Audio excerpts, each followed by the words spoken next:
Fan is a depressed loser who gets bullied for being broke and powerless. However, everything changes when he discovers he's the only one that can control multiple magical elements, so he becomes overpowered and cracks everyone. It all begins one morning when Fan is approached by a strange man, who gives him a special pendant, claiming that it's more valuable than the Infinity Gauntlet, but when he puts it on, he immediately passes out. He then wakes up in a parallel world where magic exists and is the center of everything, but he finds this frustrating. To become a mage, Fan first has to pass a very crucial entrance exam for a prestigious magic academy. However, since he'd only just awakened, he didn't know jack about magic and couldn't answer the questions, so he ditched the exam. He soon meets up with his dad, who tries to convince him to become a driver like himself since his grades aren't high enough to meet the academy's standards. However, Fan declines because he doesn't want to end up broke like his dad. He tells his old man that he wants to become a powerful mage like Doctor Strange, so his dad promises to help him achieve this. This makes Fan remember the day his crush, Ning, who is the heiress of the noble family his dad works for, asked him to run away with her, and he agreed. However, their delusions of happily ever after were shattered as the police found them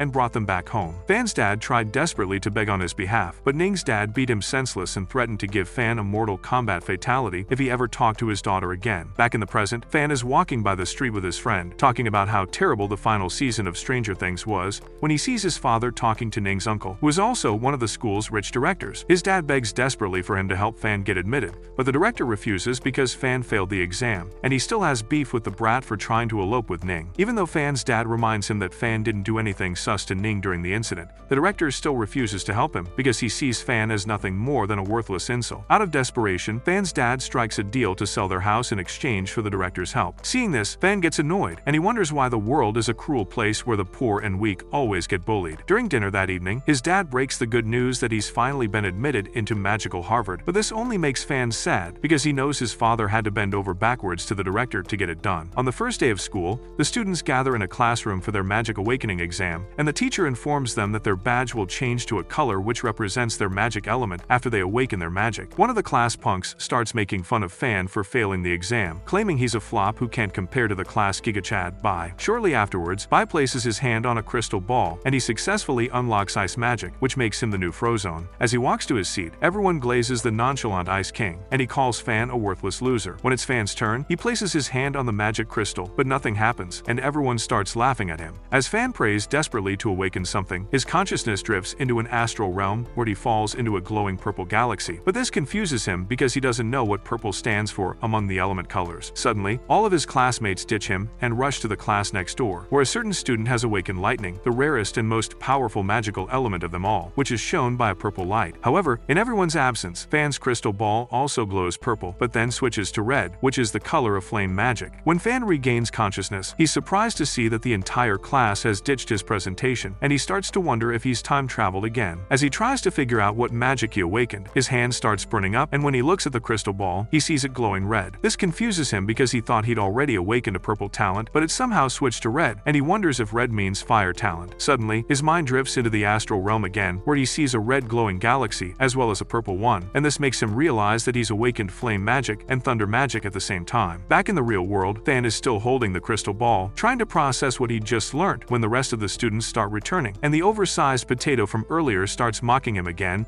claiming he failed to awaken a talent. However, he then notices that the crystal ball is glowing red, which shocks him, and the teacher happily walks in and tells Fan that he's awakened fire talent. This surprises the rest of the students, who start questioning how Bro went from being a male Sakura to Fire Lord Ozai in mere minutes, but Fan's bestie, Xiao, starts glazing him. He informs Fan that he's one of the only two people in class who awakened fire magic and hugs him, but this gets Bai angry because the broke bum is stealing all of his spotlight. As Xiao congratulates him, Fan laughs at his classmates in his mind, because he sees them as clueless morons who don't even realize that he's awakened both fire and thunder magic. He feels proud of himself because there was only a 1 in a million chance that he'd awakened something as powerful as lightning magic, and he knows all of his classmates would start worshipping him as the new Sorcerer Supreme if they found out about his lightning powers. However, he decides to keep it a secret from them and wait for the perfect aura farming moment before revealing his true power to them. He's really hyped up about this plan because it would put all the people who've trash-talked him for years in their place and give him a glorious day of triumph. He continues to make fun of them in his mind, but all they see on the outside is a dull facial expression, which confuses them. 2 months later, during a magic class in the audiovisual classroom, the teacher shows the students a magical concept known as stardust, which forms their spiritual world after their talents awaken. With the image of a beautiful red stardust displayed on screen, he tells them that the stars surrounding the stardust revolve at will, and if they focus on controlling them with their mind and make their random movements follow strict orbits, it means they've completed magic release. The process is like playing dominoes, because once they lose control of any particular star, they have to start over. This means that they have to connect the orbits of the 7 stars at once. After this explanation, the teacher calls Bai to give a demonstration, and he boldly walks to the front of the class and starts smiling. The teacher gives him the go-ahead, so he activates his cold magical aura and summons his stardust, which has 4 stars revolving around it. When a 5th star appears, the spell vanishes, and he informs the teacher that he can already control 5 stars at once. Hearing this, the teacher starts singing praises to him, claiming he's the fastest learner in the class and pointing out that his 5 stars on his badge are glowing. He then informs the students that if he's able to control 7 stars simultaneously, he'll summon a grand ice magic spell called Creeping Ice, and tells them to make Bai their role model while practicing harder. As everyone starts questioning their weakness, the teacher reminds them that the difficulty in controlling stars is proportional to the amount of effort they put in, since they have to use their mind to control every single star. At the end of class, everyone stares in shock at Fan's badge, as it only has 1 star, and the overweight bully, Chen, starts trolling him, claiming he'll end up flunking their end-of-year exams. This triggers Fan, but when he mentions how Fan's father sold their house to get him there, the loyal bestie, Xiao, stands up and tells him to mind his business. However, Chen says he'll continue dissing him, and after he leaves, the other students start making fun of Fan as well, claiming Fan is a bigger fraud than Renji for only awakening 1 star. After walking through a street filled with cheerful baddies, Fan arrives at a temple where he decides to practice, because he can't accept being a 1-star failure. When he activates his lightning stardust, 6 stars appear and start revolving around it, but when a 7th star appears, the whole thing crumbles. He finds it frustrating that he always fails on the 7th star because he's 1 star away from unleashing his thunder powers. Suddenly, he senses an odd aura in the area, so he runs to the nearby park, where he meets his sister, Xin, who tells him about the thugs oppressing her. Meanwhile, the gang leader is telling his goons that he wants Xin to agree to crack him and become his girlfriend before he returns her wheelchair to her. Just then, Fan arrives at the scene, and the boss says he doesn't stand a chance since it's 4-on-1, and tells him to get lost before he puts him in a wheelchair, just like his sister. However, Fan refuses to leave, and when the gang leader starts talking about all the Angela White moves he plans to recreate with Xin, Fan gets so triggered that he activates his 7th star for the first time, causing his lightning aura to manifest. He then unleashes a powerful lightning spell called Thunder Wrath, which Pikachu's the gang leader, and this makes the other thugs so terrified that they start begging for their lives. After they leave, Fan returns Xian's wheelchair, and she's super happy that he's finally able to use magic. Meanwhile, Bai tells his uncle, Feng, that he can use 5 stars, and his father praises him before asking about Fan. When he tells him that Fan is at the bottom of the class, he decides that he'll kick him out of school if he fails the exam, and they both laugh about it. That evening, Sin tells him about a cult named Black Curia, which helps mages improve faster, and asks if he sought their help in mastering thunder magic. However, he tells her he mastered it by practicing, and after she leaves, he decides to keep his thunder magic a secret so that others won't suspect him as well. The next day, Fan walks into class and sees all the boys drooling over their new practical magic teacher, Yue, who has huge milk factories. She then asks everyone who awakened flame magic to stand up, and after Fan stands up with the other mage, she shows them a powerful flame spell, which incinerates the target. Several days later, Bai meets his uncle, Fang, and brings up their plans to force Fan into quitting the school. He claims that it might go up in flames since Fan isn't a very incompetent student, and normally, only students who score a D and below in the exams are expelled. However, the evil scumbag tells him that he has a backup plan and brings out a dark stone, which can absorb magic energy and the light of a crystal ball. He plans to use this to make sure Fan's magic has erectile dysfunction on the exam day and make him score less than a D. Bai asks if the rest of the class will be affected by the dark stone as well, since they all use the same crystal ball, but Fang assures him it won't be because the examiner secretly works for him, and he'll make sure that only Fan is affected by the dark stone. Hearing this, Bai praises his uncle for being an evil genius on par with Aizen, and Fang says they can't let Fan get away with offending the new family. Some days later, Fan is in a training room with multiple targets lined up in front of him, and he summons his flame stardust, which appears with 4 stars revolving around it. When a 5th star appears, the whole thing vanishes, so he lies down on the ground and starts wondering how he can go beyond 5 stars before their end-of-year exams in a month. Even though the exam only focuses on testing basic magic ability, he wants to impress the Mu family by harnessing his full power. He then gets back up and tries again, but this time, the same stardust vanishes at 4 stars, and he falls from exhaustion as he realizes that his magic power is depleted. While panting like an overworked horse, he realizes that he doesn't have enough magic power, which makes him worry because that's exactly what will be tested for during the exam. He then goes into a meditation state and summons his stardust again, and this time, the 5th star appears. The next day in class, the teacher, Sheng, informs the students that the crystal ball is a magic stone